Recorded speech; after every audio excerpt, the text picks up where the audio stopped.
Tasty Bob says, let's taste. Tasty, tasty. I'm Bob Galgan. I am the Quality Sensory Coordinator here at Surly Brewing Company. Today we're going to be talking about our newest variety pack, the Unusual Suspects.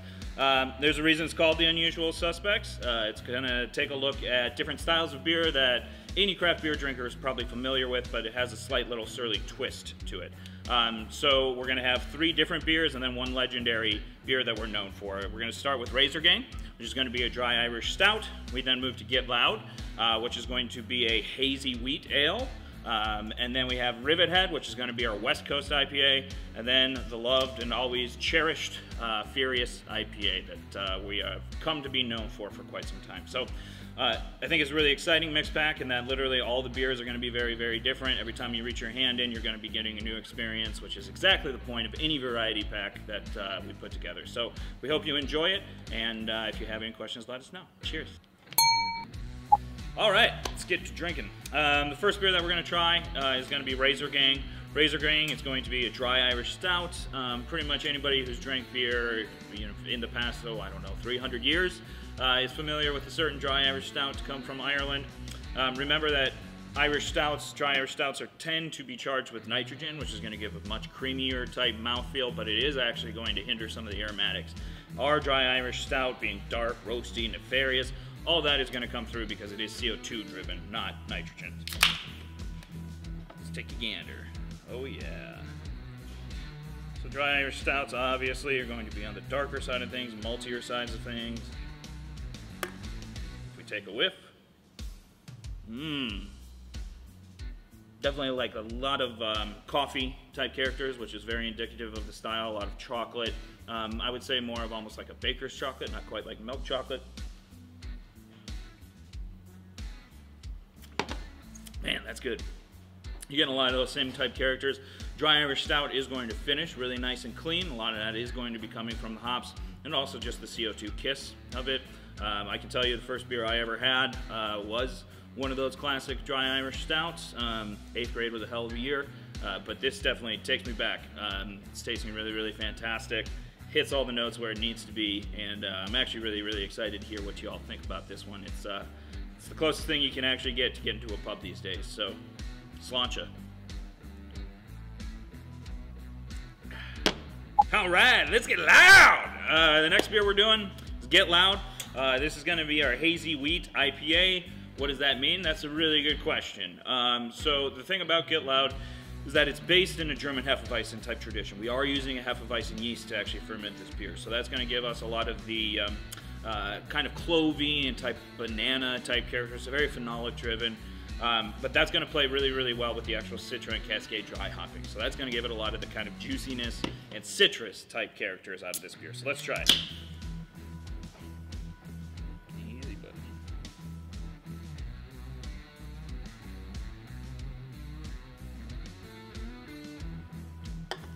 All right. Woo! Woo-hoo-hoo! Yeah, she's screaming. It's really, really nice. On the nose, you do get a little bit of almost like black pepper, that kind of quintessential Hefeweizen type character, but you are getting a little bit of that almost like orange type character from a lot of those like Citra and type citrus lemony type characters.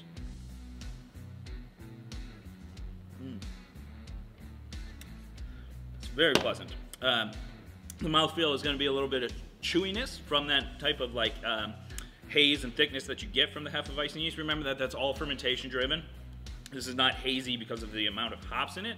It is going to be hazy just because of the yeast that we use, but it gives it a really nice thick mouthfeel so that when you swallow it feels like there's almost an emptiness that you're trying to fill back up, so you need another sip, which is super, super pleasant. All in all, one of the more interesting Hefeweizen yeast driven beers that I've had in quite some time. So let me know if you agree, because quite frankly it's tasting pretty good.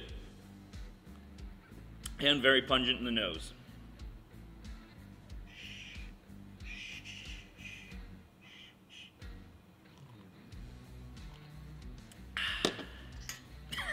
Next up, we're going to get industrious with Rivet Head.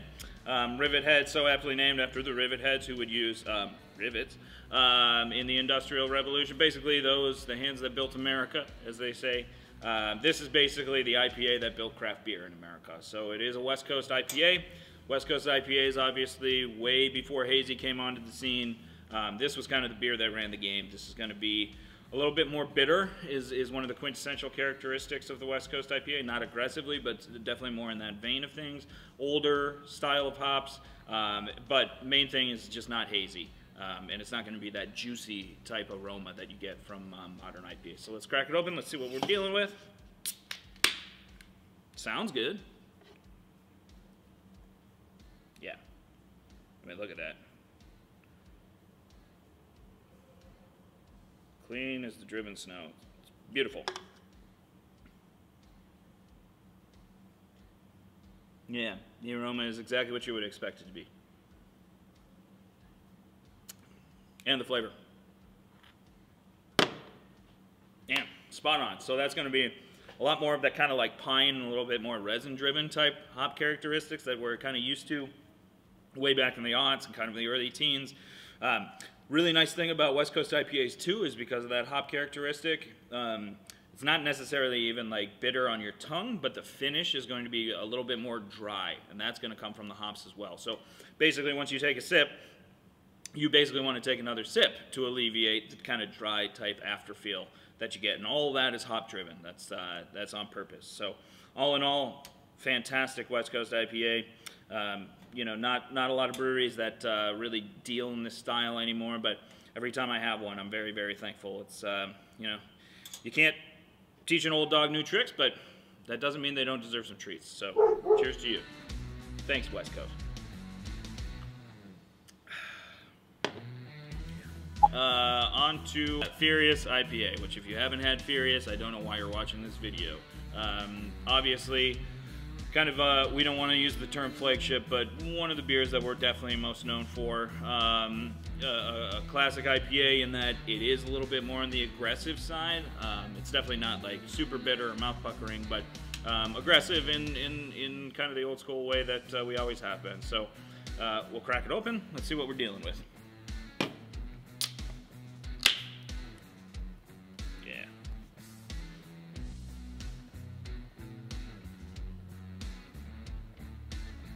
Color is looking fantastic. Good head retention.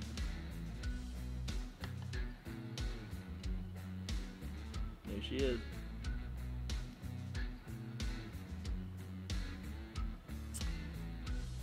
Yeah.